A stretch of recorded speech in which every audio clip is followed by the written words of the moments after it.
अस्सलाम वालेकुम। इस वक्त मैंगो रिसर्च स्टेशन शुजाबाद में मौजूद हैं और हमारे साथ जनाब जावेद इकबाल साहब हैं और सिंध से आगा ज़फ़रुल्लाह दुरानी साहब आए हुए हैं और विज़िट कर रहे हैं। इस वक्त हम नर्सरी में मौजूद हैं, तो हम पूछेंगे जनाब डॉक्टर जावेद इकबाल साहब से कि इस वक्त आपका क्या प्रोग्राम चल रहा है नर्सरी के हवाले से।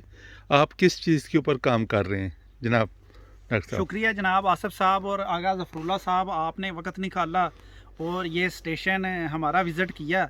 मैंगो की नर्सरी के हवाले से पंजाब गवर्नमेंट का ये सर्टिफिकेशन का जो प्रोजेक्ट है नर्सरियों का, पौधों की तरवीज का थ्रू सर्टिफाइड प्लांट्स, उसके अंदर ये स्ट्रक्चर है जो हमने इसको ऑप्टिमाइज़ किया है। ये 25 बाई 100 का स्ट्रक्चर है टनल का। इसके अंदर 5000 प्लांट की कैपेसिटी है और डिपार्टमेंट इस वक्त इन पौधों के पॉट मीडिया के इम्प्रूवमेंट पे, उसकी स्पेसिंग पे, न्यूट्रिशन पे, प्लांट प्रोटेक्शन पे काम कर रहा है और होपफुली इंशाल्लाह हम नेक्स्ट सीज़न के अंदर ये जो कैपेसिटी है 25-30 हज़ार पौधों की, जो सर्टिफाइड पौधे प्रोड्यूस करके हमने ग्रोअर्स को देने हैं, इसको पूरा करेंगे और नेक्स्ट सीज़न की तैयारी के अंदर इस सीज़न में जो कोई कमियां कोताहियां हमसे हुई हैं उनको दूर करने की कोशिश करेंगे। अच्छा, आपका एक हाइब्रिड प्रोग्राम भी आपने शुरू किया है, जी तो जी। उसमें किस हद तक कामयाबी मिली है आपको? हाइब्रिड के अंदर भी अल्हम्दुलिल्लाह डिपार्टमेंट ने अच्छी कोशिश की है। डिफरेंट वैरायटियों के जो पूल थे उनको आपस में हाइब्रिडाइज किया है, रेसिप्रोकल क्रॉसेस थे। उसके अंदर हमारे पास तकरीबन कोई 20-25 हाइब्रिड इस वक्त स्टेशन में नर्सरी पे इंटेंसिव केयर के अंदर मौजूद हैं और इनको हम आगे लेके चलेंगे इनकी हार्टिकल्चर वैल्यूएशन के लिए। और ये 5 साल का प्रोजेक्ट है, हर साल ये इसी तरह रेप्लिकेट होता रहेगा और उम्मीद करते हैं कि दुनिया के अंदर भी जितनी मैंगो की हाइब्रिडाइजेशन के हवाले से टेक्निक्स और रिसर्च हैं उन सब को बरूए कार लाया जाएगा और पाकिस्तान के अंदर होपफुली हम कह सकेंगे कि centre of excellence for mango breeding जो है ये मैंगो रिसर्च स्टेशन शुजाबाद को वो बनाएंगे। माशाल्लाह जनाब जावेद इकबाल साहब, आपका यहाँ पे बहुत अच्छा काम हो रहा है। और अब मैं जनाब आगा ज़फ़रुल्लाह दुरानी साहब से भी चाहूँगा कि वो भी अपने अल्फाज जो हैं कुछ शेयर करें हमारे साथ, और फिर हम इंशाल्लाह ऑर्चर्ड में जाएंगे और वहाँ भी कुछ चीज़ों को देखेंगे और दोबारा बातचीत भी करेंगे। जनाब आगा साहब। मेहरबानी आसिफ साहब, अच्छा हुआ आप मुझे यहाँ ले आए और हमने एक लेसन लर्न किया यहाँ पे। जावेद साहब उन्होंने बड़ी देर नर्सरी पे मेहनत की है और मैं अपनी गवर्नमेंट को ये कहूँगा, सिंध गवर्नमेंट की इसी तरह नर्सरी डेवलप करके और फार्मर्स को अपनी नई वैरायटीज़ दे दें। तो ये सर्टिफाइड है। जब आम कोई बेसिक जो है वो शुरू ही नर्सरी होता है। अगर नर्सरी हेल्दी है तो आगे आम भी आपका हेल्दी होगा। ऐसे नहीं उधर उधर से लेके किसी तो डिजीज़ वाले उसे लेके फिर लगाएंगे, फिर मेहनत करें उसे नहीं। आपको नर्सरी भी हेल्दी लेनी चाहिए। तो मेरी रिक्वेस्ट होगी हमारी गवर्नमेंट को की और हमारे रिसर्चर्स को जो उधर सिंध में हैं, एग्रीकल्चर डिपार्टमेंट को, कि इसी तरह का प्रोग्राम शुरू करें और नर्सरी डेवलप करें और फिर फार्मर को दें, वो सर्टिफाइड हो गई।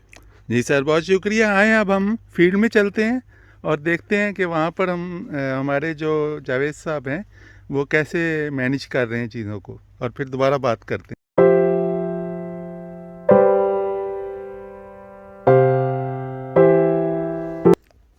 जी, अब हम यहाँ पे फील्ड में आ गए हैं और फील्ड में जो है ये एक वैराइटल ब्लॉक है, उसको हम विज़िट कर रहे हैं। एक ऑस्ट्रेलियन प्रोजेक्ट के तहत कुछ वैराइटीज़ लगी हैं, उन्हें विज़िट कर रहे हैं।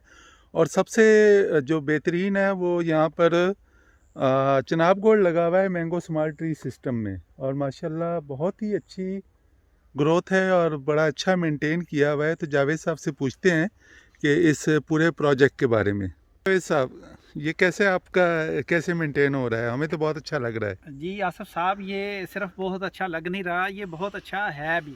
इसकी हमने पहले प्रूनिंग की थी। प्रूनिंग करने के बाद इसको प्रॉपर जो इसकी हाइट और हेज थी उसके अंदर मेंटेन किया, लेकिन with the passage of time इसने इतनी रेगुलर और विगरस किस्म की फ्लशेस ली हैं कि ये फिर आपस में मिल गया। तो अब ये दिसंबर के अंदर जो प्रूनिंग है वो भी इंशाल्लाह करेंगे। करने के बाद जो प्रूनिंग का टाइम है वो ऑप्टिमाइज़ करेंगे और होपफुली इंशाल्लाह फ्यूचर के अंदर इसकी कोई कंसोलिडेटेड रिकमेंडेशन ऐसी बनाएंगे कि अगर इस वैरायटी को लेके चलें तो कौन सा टाइमिंग होना चाहिए, प्रूनिंग की कितनी इंटेंसिटी होनी चाहिए जिसमें आप पौधे को रेगुलर रख सकें।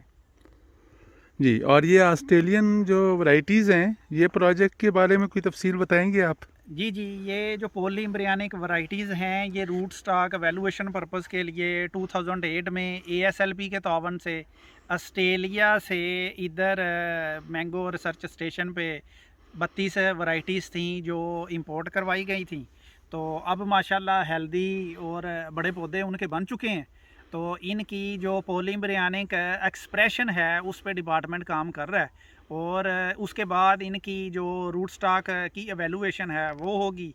उसके रूट स्टॉक के अंदर हम जो कमर्शियल वैरायटीज़ हैं वो उसके ऊपर ग्राफ्ट करेंगे और ग्राफ्ट करने के बाद फिर देखेंगे ये रूट स्टॉक जो है सैलिनिटी के ख़िलाफ़, हीट के ख़िलाफ़ और फ्रूट के जो करैक्टर्स हैं, इंसेक्ट रेजिस्टेंस है या TSS है, उसकी फाइबर है, क्वालिटी है, शेल्फ लाइफ है, उसको ये कैसे इम्प्रूव करता है। ये हमारे फ्यूचर प्रॉस्पेक्ट हैं इस ट्रायल के अंदर। अच्छा जावेद साहब, ये बताएंगे कि आप कोई अगर अपना यहाँ से ग्रोअर पौधा ख़रीदना चाहता है या पौधा या कलम लेना चाहता है तो कोई फैसिलिटी है कि आप लोग प्रोवाइड करते हैं इनको?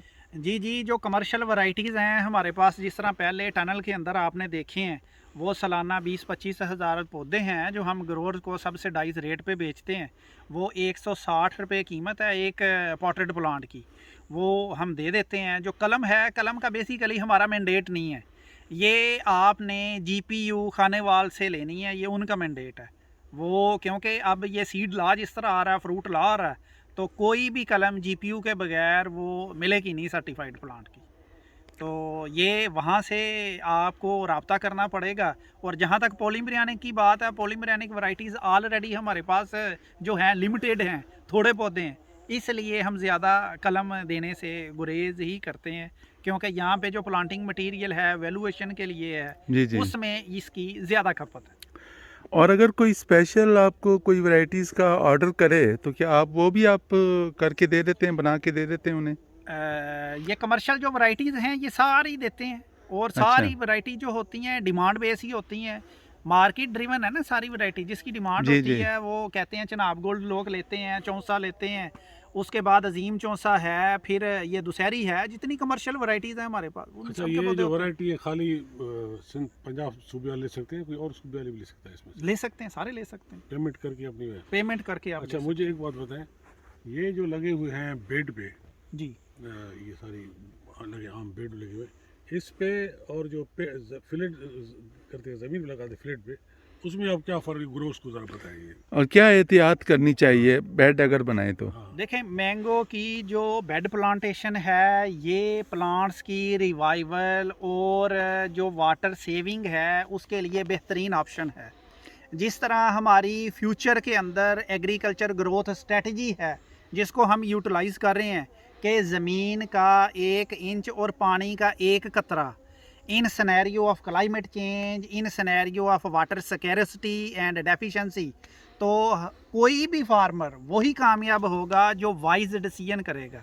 वाइज डिसीजन के अंदर आपकी सिर्फ बेड प्लांटेशन जो है वाटर सेविंग टेक्निक है, पौधे की हेल्थ के लिए बेहतर है। अगर आप फ्लैट पे लगाते हैं तो फ्लैट पे जितना आपका पानी भरने का खर्चा आता है उससे अगर आप बेड पे कन्वर्ट हो जाएं वो 50% तक रिड्यूस हो जाता है। और उस पर मल्चिंग भी कर दें। मल्चिंग कर लें तो वो सोने पे सुहागा है कि पानी वेपोरेशन होने से जो लॉसेस हैं वो कम हो जाएंगे। जो आप पानी लगा रहे हैं वो आहिस्ता आहिस्ता पौधे को मिलता रहेगा, पौधे की ग्रोथ ठीक रहेगी।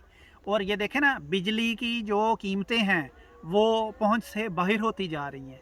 अगर आप उसको स्किप करके अल्टरनेट सोर्स पे जाएं, डीजल भी हमारी पहुंच में नहीं रहा, ठीक है। वाहद अप्रोच आपके सही। पास सोलर है या ये बेड प्लांटेशन है। अच्छा, इसमें कुछ रोडेंट्स का इशू आता है और चूहा बहुत ज़्यादा अटैक करता है कुछ ज़मीनों में, तो क्या वहाँ भी आप रिकमेंड करेंगे बेड प्लांटेशन या? यस, अच्छा, चूहे उसका का बेहतरीन जो इलाज है वो ये है कि आप रेगुलर मॉनिटरिंग करें। ठीक है। जहां आपको सुराख नज़र आता है आप पहले एक दफ़ा बंद कर दें, उसके बाद मॉनिटर करें नया सुराख कहाँ हो रहा है। वहाँ पे आप फास्टॉक्सन जिंक फास्फाइड की एक गोली रखें और घास से उसको बंद कर दें। ये आप 1-2 साल रेगुलर प्रैक्टिस करें तो इंशाल्लाह चूहों की क्वांटिटी कम हो जाएगी। सेकंड, अगर आप राइस की जो पराली है उसको मल्च मटेरियल पे यूज़ करते हैं तो चूहे की क्वांटिटी बढ़ती है। लेकिन अगर उसकी बनिस्बत आप ये स्वांक यूज़ करते हैं, स्वांकी यूज़ करते हैं, तो नेचुरली ये चूहे को रिपेल करता है, वहाँ पे चूहा नहीं आता। तो उसमें मेहनत ये है कि वो आपको ग्रो करना पड़ती है, ग्रो करके काट के फिर लाना पड़ती है। दिक्कत तो है, लेकिन ये सारे मसलों का हल यही है कि अपनी स्वां की काश्त तो खुद करें। मल्चिंग के लिए, स्टेम के गिर्द बांधने के लिए, तो ये मसाइल आपको कम आएंगे। और ये रोड ग्रास भी आप कर सकते हैं, वो भी नियर टू। रोड ग्रास की ऑलरेडी एक मार्केट है, तो इतना जो एक्सपेंसिव सोर्स है उसको आप इस तरह यूटिलाइज करें तो वो एक वाइज अप्रोच नहीं है। बेहतर है सामक है, एक जड़ी बूटी है राइस की, और लेस यूज़ होती है फाडर के लिए, उसको आप ग्रो करना चाहें तो वो बेहतर अप्रोच है। ठीक हो गया। और इसके अपना जो मटेरियल होता है मैंगो का, अगर उसकी मल्च की जाए तो वो भी बड़ी बेहतरीन चीज़ है कि अगर जो आम पत्ते खुश्क करके नीचे फेंकता है, आप उनको इकट्ठे करें, प्रूनिंग का जो मटेरियल है वो इकट्ठे करें, वो भी उसके नीचे डाल दें, तो उससे भी बड़ी बचत हो जाती है। इवन गर्मियों के अंदर आप वीड स्लैशर का यूज़ करें, वहाँ से जो मटेरियल बचता है वो भी आप उधर यूटिलाइज़ करें। और अगर आप वहाँ पे स्वांकी काश्त करने के लिए सीड भी फेंक दें तो वो भी लेस पानी की वजह से इतना कि टर्फ बना लेगा कि दरमियान फ्लोर जो है वो बेहतरीन मैनेज हो जाता है। अच्छा, अब आपकी मौजूदगी का फ़ायदा उठाते हैं तो एक जो बहुत ज़्यादा इस वक्त मिथ है, आप लोग कहते हैं कि इरिगेशन जो है वो उसको वाइजली करें, लेकिन ग्रोअर कहता है कि पौधा को ना हर वक्त पानी में रखें, जैसे ही गर्मियाँ आती हैं तो वो एक के बाद दूसरी और दूसरी के बाद तीसरी इरिगेशन कर रहा होता है। तो आप क्या एडवाइस करेंगे? जी, बेहतरीन इसके अंदर अप्रोच तो यही है कि आप सारे रिसोर्सेज को वाइजली यूज़ करें, और बेतरतीबी से या गीली ज़मीन को पानी लगाने से पौधे के अंदर मुंह सड़ी का इशू आता है। जैसे ही ज़मीन खुश्क हो, पौधा पानी की डिमांड करे, फिर पानी लगाना चाहिए। अदरवाइज़ आप इसी पानी से बजाय ये कि पौधे की हेल्थ को बेहतर करें, आप उसकी हेल्थ को ख़राब कर लेंगे। आपसे मुंह सड़ी कंट्रोल नहीं होगी। पानी उसी वक्त लगाना है जब नीचे ज़मीन खुश्क हो और पौधा डिमांड करे। अगर ये सिचुएशन नहीं है, चाहे इसको 15 दिन गुजर जाएँ या 25 दिन गुजर जाएँ, depending upon your prevailing situation, आप उसको ऐसे मैनेज करें तो आपकी कास्ट ऑफ प्रोडक्शन भी कम है और आपके रिसोर्सेज भी एफिशिएंटली यूटिलाइज होंगे। जी, बहुत शुक्रिया जनाब जावेद इकबाल साकी साहब, आपके टाइम देने का, और आपने माशाल्लाह बहुत ही अच्छी बातें हमें बताई हैं। और उम्मीद है कि हमारे पंजाब और सिंध के और इवन केपी के जो मैंगो ग्रोअर्स हैं वो आपकी बातों से बहुत ज़्यादा मुस्तफ़ीद होंगे, और इंशाल्लाह आपसे रब्ता भी रहेगा। Thank you very much. खुदा हाफिज़। एक